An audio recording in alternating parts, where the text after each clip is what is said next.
Islam laksanakan sholat berjamaah terus sampai dia mati, laksanakan itu karena ini wajib, karena merintahkan demikian Al-Quran.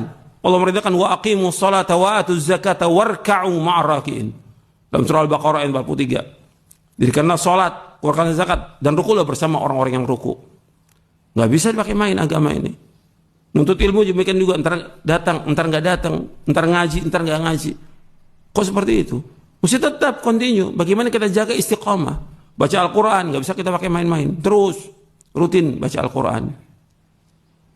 Terus amal-amal soleh itu harus dawam, kita lakukannya. Dan itu akan membawa bagaimana kita istiqamah, sehingga dengan itu nantinya, insya Allah kita akhir kehidupan dalam keadaan husnul khatimah. Itu yang kita kehendaki. Karena perlu kedawam dulu, istiqamah dulu. Sebab dengan istiqamah itu Allah akan tutup dia dengan kebaikan. Innamal a'malu bil khawatim. Sesungguhnya amal itu tergantung daripada akhirnya. Dan ini harus semua dikerjakan dengan ikhlas. Tidak boleh riya, tidak boleh bangga dengan manusia. Tidak boleh.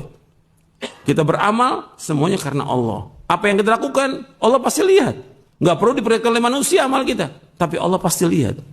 Tapi ada amal yang memang harus kita lakukan disaksikan oleh manusia karena syiar agama Islam yang besar, seperti sholat berjamaah. Tetap kita harus datang ke masjid karena apa? Ini syiar agama Islam yang besar. Seperti umroh, seperti haji, itu syiar. Tapi ada amal-amal yang orang nggak perlu tahu dan tidak boleh tahu tentang dia sholat malam, dia puasa, dia sedekah, nggak perlu orang lain tahu. Jadi ada amal-amal yang memang harus dilakukan dengan berjamaah, orang lain tahu. Tapi ada amal-amal yang nggak perlu orang lain tahu dan itu harus disembunyikan. Dan betul-betul kita jaga keikhlasan kita supaya amal kita diterima. Karena banyak orang-orang yang beramal yang dia ria di hari kiamat dibuka oleh Allah nggak ada amalnya. Karena apa? Ria ditampakkan oleh manusia. Bahkan dengan sebab itu dia diazab oleh Allah. Naudzubillah.